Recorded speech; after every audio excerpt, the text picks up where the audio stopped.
Good morning and welcome to Peace Out, where we are all learning together to peace out.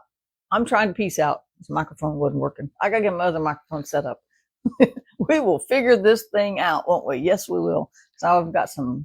I think I'm going to start a podcast. I'm not sure. I don't know.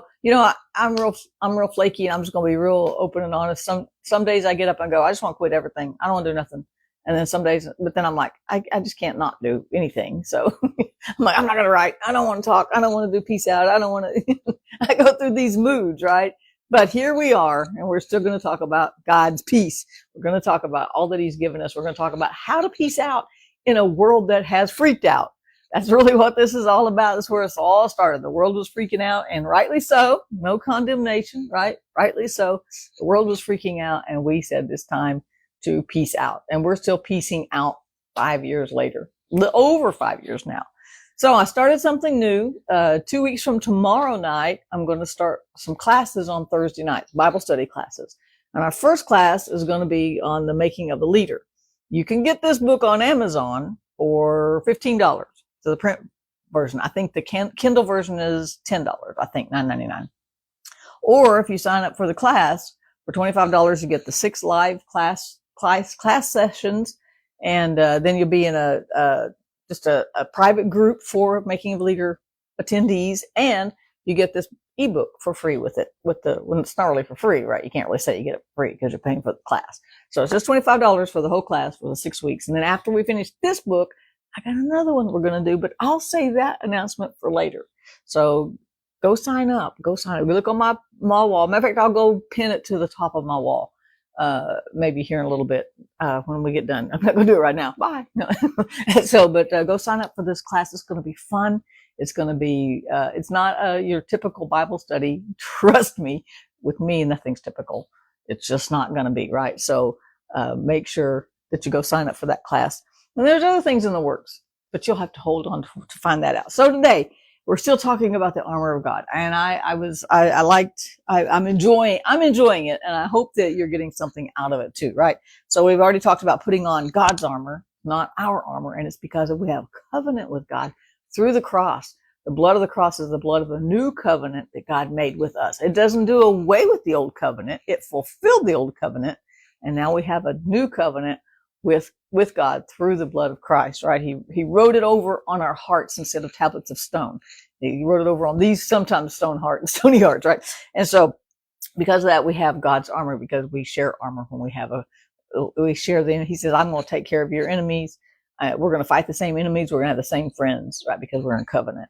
Then we talked about, what did we talk about yesterday? Oh, the breastplate of righteousness and truth, righteousness and truth for yesterday. So today we are in verse 15, and it says, well, let's go back to verse 14. It says, stand therefore, having girded your waist with truth, having put on the breastplate of righteousness, and having shod your feet, and this is today's, and having shod your feet with the preparation of the gospel of peace.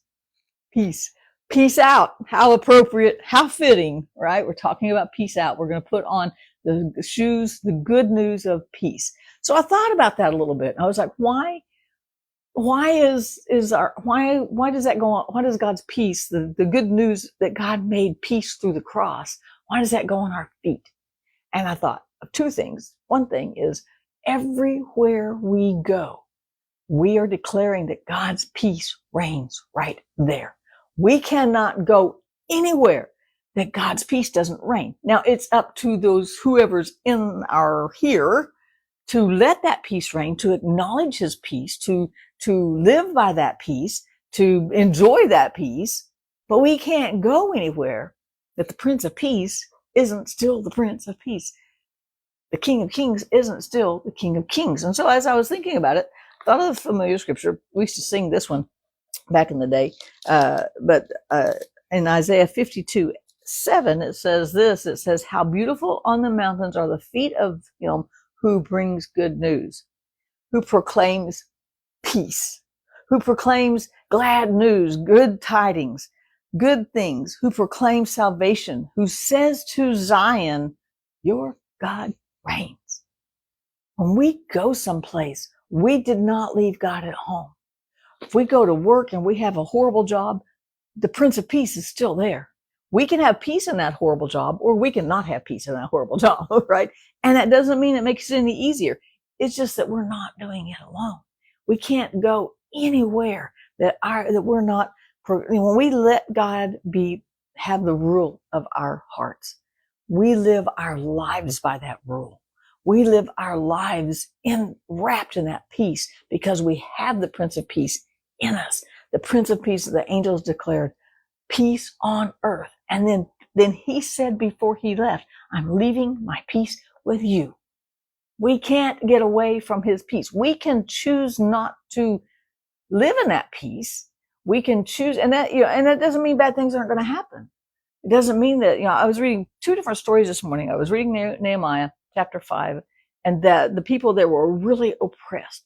They were taxed on everything. They had mortgaged their houses and their lands to try to pay for taxes, to try to get food. They had sold their children into slavery. And then they were so oppressed, they couldn't even get it back. Have you ever felt that way? I do. But that doesn't mean that I can't say God's peace is here. I can't say God's peace isn't here. Even if I'm oppressed, even if my situation feels dire, even if my situation feels more difficult than anything I've ever handled in my life, no matter what we feel, God's peace is there. And Nehemiah said, I will not oppress these people because I fear God. God's peace was with Nehemiah. And the other story I read, because I thought, okay, wait a minute. So I went over to Exodus chapter, it's in the first chapter, where the midwives wouldn't kill the babies as they were the Israelite babies because they feared God. And it says God built them houses. In the middle of these 2 very different circumstances, we see people standing up saying, I am still going to serve God. I am oppressed. I am poor. I am fill in the blank. These 2 stories are just full of emotions and things that the people were going through. And yet in the middle of it, they said, I'm just going to look at God above all of these things that are going on. And when we look at God above all the things that are going on in our lives, because we've all got all these different scenarios that are playing out, different stages of life that bring different stuff, different types of jobs that bring different things, different families, different friends, different careers, different situations. And yet in every single one of them, as we walk into and through those situations, we can trust that our feet are shod with the gospel, the good news of peace. The Prince of Peace is here. It's like we silently declare in every situation we walk into, peace is here. I walk over there. Peace is here too. It's still over there, but it's over here. I'll go over there. Peace is still there. No matter where we go, we've got everything we need for life and godliness. No matter what we're facing, no matter what we're going through, no matter how difficult it is or how easy it is, we've still got God's peace. And that's the good news. We can't get away from the peace that God gives us. We can choose to not let it reign in our hearts, and we can choose to not live by it and not let it reign in our hearts and be all messed up. Or we can choose to say, I'm going to let God's peace reign. And that's the good news, is that no matter where we go, God's peace is already there. We can't go anywhere to get away from it.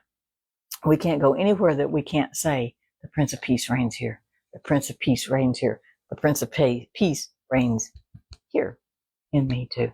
Have a great day, you guys. Peace out. The Prince of Peace is with you, and he lives in you, and he did not take his peace back, right? Peace out. Have a great day. I'll see you again tomorrow.